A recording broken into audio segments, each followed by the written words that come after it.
Mesdames et messieurs, bienvenue dans le cadre des rendez-vous du bibliothécaire. Cette fois-ci, nous allons aborder une thématique aussi importante que celle du communisme, c'est le fascisme dans la bibliothèque du CG Soma.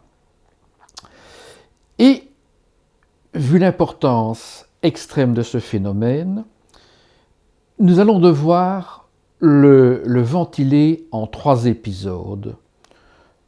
Premier épisode, le fascisme dans son cadre général. Deuxième épisode, le fascisme dans son cadre spécifiquement belge. Et troisième épisode, les héritiers du fascisme à l'époque immédiatement contemporaine, avec la problématique actuelle du populisme, des populismes et du national-populisme. Et pour pouvoir traiter plus sereinement de ces différents épisodes dans l'histoire du fascisme, je vous invite à me suivre dans les réserves du centre, dans les réserves du CG Soma.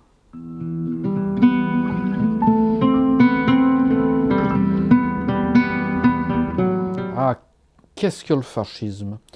C'est une question complexe car les politistes ont donné quantité de définitions sur le fascisme et celui-ci tient un petit peu de l'auberge espagnole. On pourrait dire, dans une version très ramassée, qu'il s'agit d'un nationalisme exaspéré qui est né autour et alentour de la Première Guerre mondiale et qui disparaît à la fin de la Seconde Guerre mondiale, après avoir prospéré progressivement au fil de l'entre-deux-guerres. D'après certains de ces aspects, il tient un petit peu de la religion politique.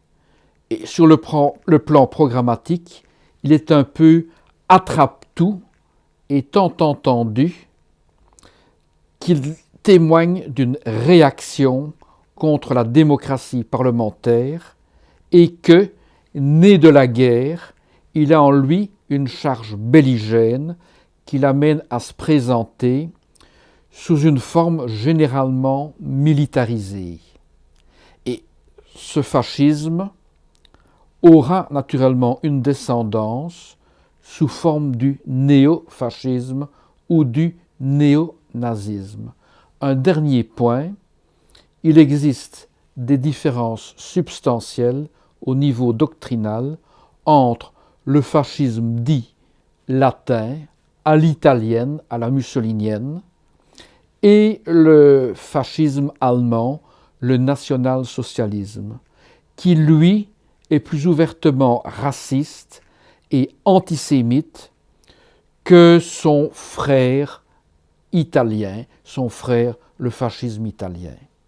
Voici donc ce que l'on peut dire à très gros traits du fascisme, étant entendu qu'il a servi d'argument polémique au fil de l'histoire, d'argument dans les slogans antifascistes dans le langage de l'extrême gauche.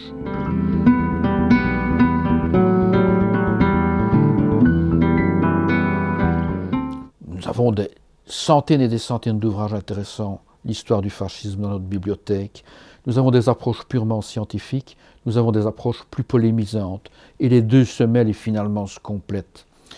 Aux origines de l'histoire de l'approche strictement historique du fascisme, il y a la vieille étude d'Angelo Tasca sur la marche sur Rome.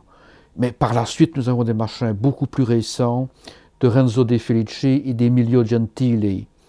Puis, nous avons des études en anglais, Little John, sur les légions étrangères levées par le Troisième Reich. Et nous avons aussi, par exemple, la dernière étude de Robin Tesla sur le NSB, le mouvement national-socialiste néerlandais. Et puis nous avons des encyclopédies, l'Oxford Handbook of Fascism, qui est paru il y a 2 ou 3 ans. nous avons des centaines et des centaines de choses. De vieilles études, par exemple de Daniel Guérin, Fascisme et Grand Capital, des moins vieilles études de Hannah Arendt. On peut dire que c'est très éclectique et ça s'étend sur le fascisme à peu près dans tous les pays. N'hésitez donc pas à venir faire un petit tour dans notre salle de lecture pour consulter tous ces ouvrages sur le fascisme à travers les époques et à travers les différents pays. Et puis, comme on vous l'avait dit au départ, il est aussi permis d'aborder le fascisme dans son cadre spécifiquement belge. Et cela va faire l'objet d'un second épisode, d'une seconde séquence. Je vous dis donc à bientôt et je vous dis bienvenue dans le fascisme à la sauce belge.